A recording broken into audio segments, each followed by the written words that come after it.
दोस्तों, तारीख थी 29 मार्च 2025 और जगह थी वाराणसी, उत्तर प्रदेश। एक 19 साल की महिला स्टूडेंट अपने घर से बाहर निकलती है अपने एक दोस्त से मिलने के लिए। ये दोस्त उसे एक कैफ़े ले जाता है जहां पर उस पर हमला कर देता है। उसके बाद 29 मार्च 2025 से 4 अप्रैल 2025 तक ये लड़की अपने घर नहीं लौटती। जब 4 अप्रैल के बाद ये लड़की मिलती है तो जो बताती है वो बेहद खौफनाक होता है। ये बताती है कि इसके खाने में और ड्रिंक्स में बेहोशी के पदार्थ और ड्रग्स मिलाए गए। उसके बाद करीबन 23 लोगों ने इसके साथ बारी बारी गैंग रेप किया, जो कि अलग अलग लोकेशंस पे किया गया। और दोस्तों, ये 23 लोग और कोई नहीं थे, ये इसी के क्लासमेट्स थे और सोशल मीडिया कॉन्टैक्ट्स थे जिस पर इसने सबसे ज़्यादा भरोसा किया होगा।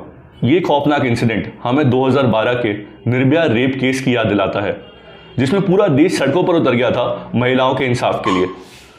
यूँ तो दोस्तों आज भी हमारे देश में हर 16 मिनट में एक रेप केस रिपोर्ट होता है, लेकिन इस वाराणसी रेप केस ने इतनी ज़्यादा मीडिया अटेंशन और पब्लिक अटेंशन इसलिए गार्नर करी है क्योंकि प्रधानमंत्री की खुद की कॉन्स्टिट्यूएंसी वाराणसी में रिपोर्ट हुआ है।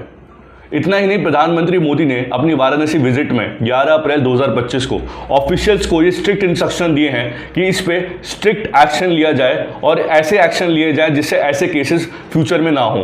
अब दोस्तों, यहाँ पर कई सवाल उठते हैं। जब महिलाएं प्रधानमंत्री की कॉन्स्टिट्यूएंसी वाराणसी में ही सेफ नहीं है तो पूरे देश में महिलाएं सेफ हैं या नहीं?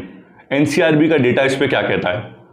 2012 से 2025 तक जब हम एआई के ज़माने में जा रहे हैं तो क्या बदलाव आए हैं और वुमेन सेफ्टी के ऊपर क्या क्या लॉज बने हैं इंडिपेंडेंस से लेके अब तक? कितने लोगों को अभी तक फांसी मिली है रेप के चार्जेस में हमारी कंट्री में? स्वागत है आप सभी का मेरे YouTube channel advocate Suraj Sharma में।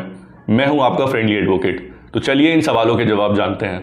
अब दोस्तों, सबसे पहले समझते हैं कि 2012 से 2025 तक क्राइम्स अगेंस्ट वुमेन और रेप के केसेस में क्या डिफरेंस आया है। तो दोस्तों, एनसीआरबी की डेटा की बात करें तो 2012 में जो टोटल क्राइम अगेंस्ट वुमेन के केसेस रिपोर्ट हुए थे उनकी संख्या थी 2,44,270। लेकिन वही लेटेस्ट एनसीआरबी डेटा जो 2022 का, वो कहता है कि टोटल क्राइम अगेंस्ट वुमेन की जो अब संख्या है वो है 4,45,256।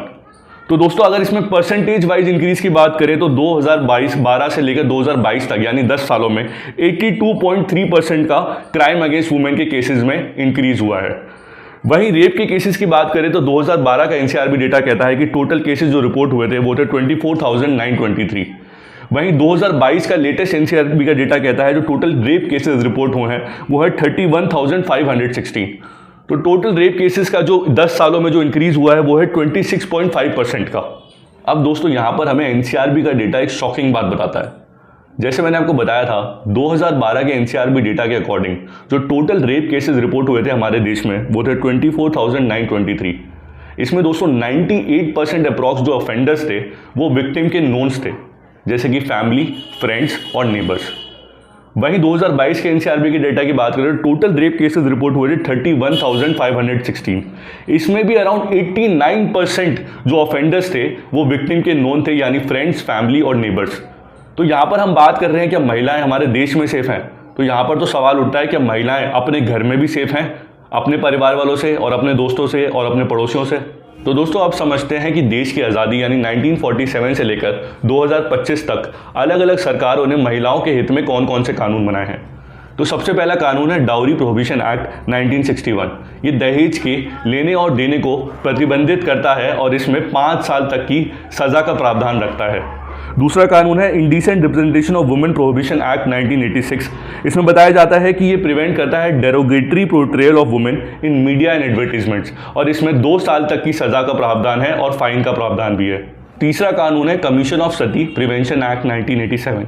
ये सती की प्रैक्टिस को बैन करता है, यानी किसी विडो को जलाया जाता था अपने हस्बैंड की डेथ के बाद, इसको बैन कर देता है और इसकी ग्लोरिफिकेशन को भी बैन करता है, और इसमें 7 साल से लेकर लाइफ इम्प्रिजनमेंट तक की सज़ा का प्रावधान है। चौथा कानून है protection of women from domestic violence act 2005। ये महिलाओं को बचाता है किसी भी तरीके के इमोशनल, फिजिकल, सेक्सुअल, वर्बल और इकोनॉमिक अब्यूज से जो डोमेस्टिक सेटिंग्स में होते हैं, यानी घर के अंदर होते हैं। ये प्रोवाइड करता है प्रोटेक्शन ऑर्डर्स के लिए, रेजिडेंस ऑर्डर्स के लिए और मॉनेटरी रिलीफ के लिए। पांचवा कानून है sexual harassment of women at work place prevention, prohibition and redressal act 2013, जिसको पॉश एक्ट भी कहा जाता है। ये उन महिलाओं को एड्रेस करता है जो वर्किंग वुमेन होती हैं और उनके लिए एक सेफ वर्किंग एनवायरनमेंट क्रिएट करने की बात करता है और सेक्सुअल हरासमेंट को पनिश करता है। ये भी कहता है कि हर ऑर्गेनाइजेशन में एक मैंडेटरी इंटरनल कंप्लेंट्स कमेटी होनी चाहिए जहां पर वो महिला शिकायत कर सके। छठा कानून है क्रिमिनल लॉ अमेंडमेंट एक्ट 2013। ये हमारे देश में निर्भया गैंगरेप केस के बाद इंप्लीमेंट हुआ था। इस कानून के अंडर रेप की डेफिनेशन को वाइडन कर दिया गया है। इसमें कहा गया है कि नॉन पेनिट्रेटिव सेक्स भी रेप माना जाएगा और यहाँ पर रेप की पनिशमेंट्स को भी बढ़ा दिया गया है। रेप की पनिशमेंट को कर दिया गया है 7 साल से लेकर लाइफ इम्प्रिजनमेंट। गैंग रेप की पनिशमेंट को कर दिया गया है 20 साल से लेकर लाइफ इम्प्रिजनमेंट। और रेप जिससे डेथ हो जाती है उस महिला की या वेजिटेटिव स्टेट में चली जाती है, इसमें लाइफ और डेथ पेनल्टी दी जाएगी। और ये 2013 का अमेंडमेंट एक्ट कुछ न्यू ऑफेंसेस भी इंट्रोड्यूस करता है, जैसे स्टॉकिंग, वॉयरिज्म और एसिड अटैक्स। 7वां कानून है क्रिमिनल लॉ अमेंडमेंट एक्ट 2018। इसमें सेक्सुअल ऑफेंसेज अगेंस्ट माइनर में जो पनिशमेंट होती है उसको और बढ़ा दिया गया है। और कोई लड़की है, उसकी उम्र 12 साल से कम है और उसके साथ रेप होता है तो यहाँ पर ऑफेंडर को 20 साल से लेकर लाइफ और डेथ की पनिशमेंट दी जाएगी। और कोई लड़की है 12 साल से कम उम्र की और उसके साथ गैंग रेप होता है तो यहाँ पर ऑफेंडर को लाइफ या डेथ पेनल्टी दी जाएगी। अगर कोई लड़की है और उसकी उम्र 16 साल से कम है और उसके साथ रेप होता है तो यहाँ पर ऑफेंडर को 20 साल से लेकर लाइफ इम्प्रिजनमेंट की सज़ा दी जा सकती है। अब 8वां और लेटेस्ट कानून जो सरकार लेकर आई है वो है भारतीय न्याय संहिता 2023 जो आईपीसी को रिप्लेस करता है। तो जो इसमें मेजर चेंज हुआ है वो है ये है कि gangrape of girl under 18 years of age को लाइफ और डेथ पेनल्टी मिलेगी उसके ऑफेंडर को। और यहाँ पर एसिड अटैक्स की पनिशमेंट को 10 साल से लेकर लाइफ इम्प्रिजनमेंट तक कर दिया गया है। अब दोस्तों यहाँ पर शॉकिंग बात यह है कि इतने सारे कानून बनने के बाद भी अगर हम आज की तारीख की बात करें तो हर रेप केसेस में डेथ पेनल्टी का प्रावधान नहीं है। यहाँ पर सिर्फ 3 सिनेरियोज हैं जहाँ पर रेप के बाद डेथ पेनल्टी का प्रावधान है। अगर रेप के बाद महिला की डेथ हो जाती है या वो वेजिटेटिव स्टेट में चली जाती है तो यहाँ पर डेथ पेनल्टी का प्रावधान है। दूसरा केस, अगर महिला की उम्र 12 साल से कम है और उसके साथ रेप होता है तो डेथ पेनल्टी का प्रावधान है। अगर महिला की उम्र 18 साल से कम है और उसके साथ गैंग रेप होता है तो डेथ पेनल्टी का प्रावधान है।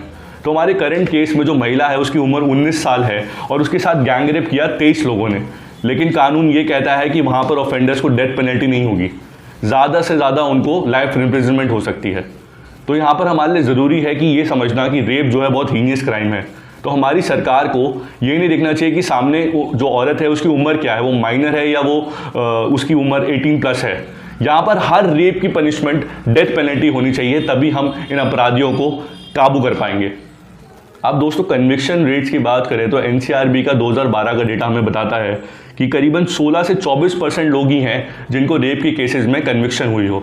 वहीं 2022 का लेटेस्ट एनसीआरबी का डेटा हमें बताता है कि 17 से 27% लोग ही हैं जिनको कन्विक्शन हुई हो रेप के केसेस में। तो ये भी चिंता का सबक है हमारे लिए। अब दोस्तों समझते हैं कि आज़ादी से लेकर अब तक कितने लोगों को फांसी की सज़ा हुई है रेप के केसेस में। तो दोस्तों यहाँ पर 2013 से पहले रेप के केसेस में फांसी होना बहुत रेयर था। 2013, 2018 और 2023 के अमेंडमेंट के बाद ही रेप केसेस में फांसी का प्रावधान आया है। वो भी मैंने आपको बताया कि 3 सिनेरियोज में ही फांसी दी जा सकती है। अगर उस महिला का रेप के बाद मर्डर कर दिया जाता है, उसको वेजिटेटिव हालत में छोड़ दिया जाता है तो फांसी का प्रावधान है। अगर उस महिला की उम्र 12 साल से कम है और उसके साथ रेप होता है तो फांसी का प्रावधान है। अगर उस महिला की उम्र 18 साल से कम है और उसके साथ गैंग रेप होता है तो फांसी का प्रावधान है। लेकिन अगर वो महिला जैसे इस केस में 19 साल की है और उसके साथ गैंग रेप होता है तो यहाँ पर फांसी का प्रावधान अभी भी नहीं है, अभी भी लाइफ इम्प्रिजनमेंट का प्रावधान है जिसको बदलने की जरूरत है। अब यहाँ पे केसेस की बात करें तो रिपोर्टेड केसेस अराउंड 2 ही केसेस हैं, जिसमें से एक है धनंजय चटर्जी केस जिसमें इसको एग्जीक्यूशन हुआ था 2004 में। इसने एक 14 साल की लड़की का रेप और मर्डर कर दिया था। वही एक निर्भया केस जो 2020 में वाइडली रिपोर्ट हुआ था, इसमें 4 लोगों को फांसी की सज़ा हुई थी गैंग रेप के लिए और मर्डर के लिए। अब दोस्तों हमने एनसीआरबी की डेटा से, रीसेंट एग्जाम्पल से और करंट कानूनों से ये समझा कि हमारे देश में महिलाएं आज कितनी सुरक्षित हैं। मैं जानना चाहता हूं कि आपके विचार क्या कहते हैं, आप क्या मानते हैं कि महिलाएं हमारे देश में सुरक्षित हैं या नहीं हैं। मुझे कमेंट सेक्शन में लिख के ज़रूर बताएं। कैसी लगी आपको ये वीडियो, अपना कमेंट ज़रूर करें। मिलते हैं अगली वीडियो में। धन्यवाद।